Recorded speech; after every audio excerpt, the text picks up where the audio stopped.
ચાલો મિત્રો, market open થઈ ગયું છે. 265 ખુલ્યું છે સેન્સેક્સ આજુબાજુ. જો 200 તોડશે ને, 200 તોડે ને તો આપણે સેલિંગ સાઈડ જઈશું, બરાબર. અને ઉપર રહેશે તો બાઇંગ કરશું, બરાબર. આ બંનેમાંથી એકાદું થશે. હવે આ જે છે ને, આ 200ની નીચે આવી જાય ને તો સેલિંગ આવી જશે ઠેડાથી, બરાબર. અને હજુ ઉપર હવે ખુલે, આપણને જે મોકો મળે ત્યાં લઈ લેશું ટ્રેડ.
એક નાના એવા એસએલ સાથે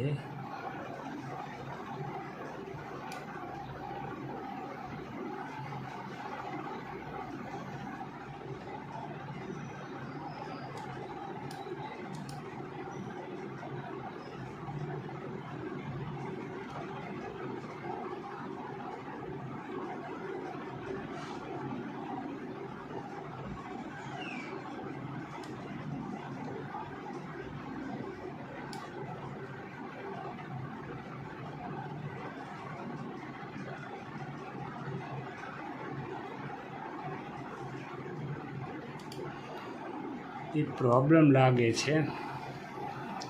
ચોડતું હાલે છે આખું.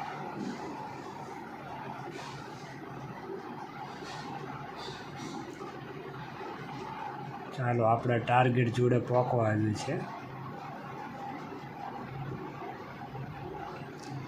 350નું રજિસ્ટન્સ છે, ત્યાં લગીને ખાલી પહોંચી જાય ને તો ટાર્ગેટ મળી જાય આપણે.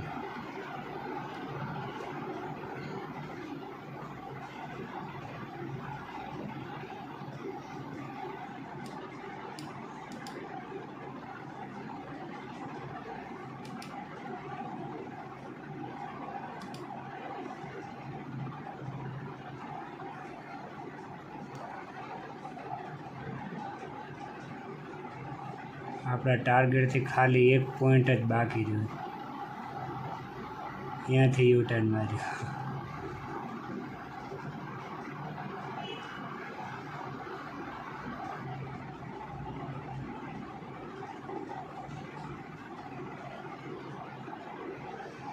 ચાલો, ટાર્ગેટ જોડે આવા થયું છે આપણું ટાર્ગેટ.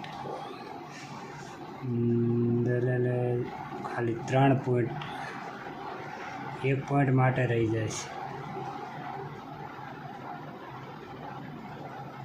હાલો ટાર્ગેટ મળી ગયું બરાબર. હવે માર્કેટ ગમે ત્યાં જાય ને એ વસ્તુ આપણે જોવાનું ને જાય એમ છે હજુ ઉપર, કારણ કે આજે છે ને હું તમને લોજિક સમજાવું.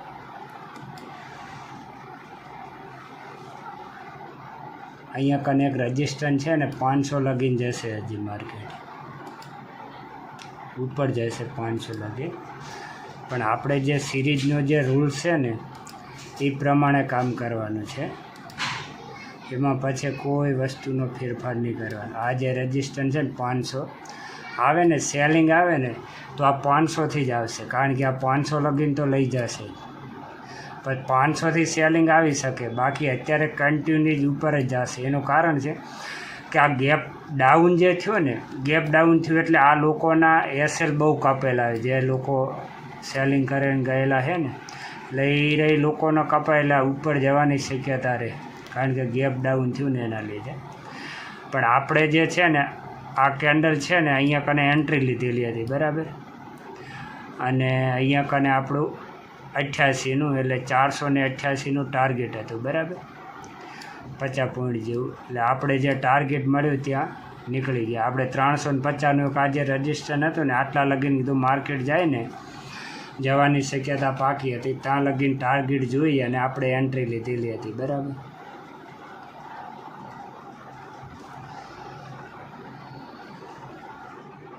માર્કેટને તમે રૂલ્સ આધીન ચાલશો, ગમે તે રૂલ્સ બનાવો ને એના આધીન ચાલશો ને તો તમને માર્કેટ સારામાં સારું પ્રોફિટ આપશે. પછી તમે ગમે તે રૂલ્સ બનાવો, રૂલ્સ તોડ્યો ને તો કોઈ વસ્તુ ન થઈ શકે. કારણ કે આપણે જે મેં બનાવ્યું ને અહીંયા કને એક રજિસ્ટર હતું, જુઓ એક રજિસ્ટર છે, અને મેં પહેલાં જ કીધું હતું આપણે કીધું 200 ઉપર નીકળે ને, 200 ઉપરથી બાઇંગ હતું બરાબર. એટલે આપણે 200 ઉપર જાય ને, આજે 200 ઉપર ગયું, અહીંયાથી માર્કેટ આવ્યું બરાબર. એક નાનું એવું રિટ્રેસ લીધું, રિટ્રેસ લઈ અને 200 ઉપર આ જે છે ને, તો આપણે પહેલાં જ કીધું કે 200ની ઉપર રહે ને તો આપણે બાઇંગ કરશું, અને 200ની નીચે રહે ને તો સેલિંગ કરશું બરાબર. પણ આ 200ની જ્યાં અહીંથી બાઇંગ થવા માંડ્યું ને 100 ઉપરથી, એટલે આ નાનું એવું રિટ્રેસ લીધું, રિટ્રેસ લઈ અને આજે ઉપર માર્કેટ જવાની કરીને ત્યાં પાસે આપણે એન્ટ્રી એક બનાવી દીધી હતી બરાબર.